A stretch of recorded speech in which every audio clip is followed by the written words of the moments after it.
Lenovo T সিরিজের একটা জনপ্রিয় মডেল Canon T490S এখন Core i7 প্রসেসর দিয়ে পাশাপাশি থাকছে IPS প্যানেলের টাচ স্ক্রিন ডিসপ্লে, খুবই আকর্ষণীয় ডিসপ্লের সাথেও অ্যাভেলেবেল পেয়ে যাচ্ছেন এই প্রিমিয়াম ল্যাপটপটি। ডিসপ্লে সাইজটা পাচ্ছেন 14.1 ইঞ্চি, যথেষ্ট বড় সাইজ। আর Core i7 প্রসেসরের সাথে পাচ্ছেন 8 জেনারেশনের ল্যাপটপ, যেটাতে কোয়াড কোর প্রসেসর থাকবে। পাশাপাশি i7 প্রসেসর হওয়ার কারণে আপনার ক্যাশ মেমোরি বেশি পাচ্ছেন, রেন্ডারিং স্পিডটা খুবই ভালো পেয়ে যাবেন। 16GB র্যাম থাকছে, 512GB SSD। আর ল্যাপটপটা কিন্তু খুবই আলট্রা স্লিম, যে কারণে সকলের পছন্দের একটা মডেল পেয়ে যাচ্ছেন।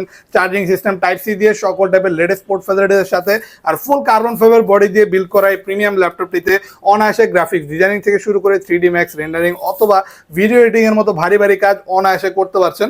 প্রাইসটাও থাকছে রিজনেবল, শুধুমাত্র 36,900 টাকা। আর ল্যাপটপটির সাথে পেয়ে যাচ্ছেন একটা bag, mouse pad, original charger এবং পেয়ে যাবেন একটা বক্স। আর ল্যাপটপ প্রতিটা ডিভাইসের সাথেই পেয়ে যাচ্ছেন আমাদের 21 দিনের রিপ্লেসমেন্ট গ্যারান্টি এবং life time free service warranty.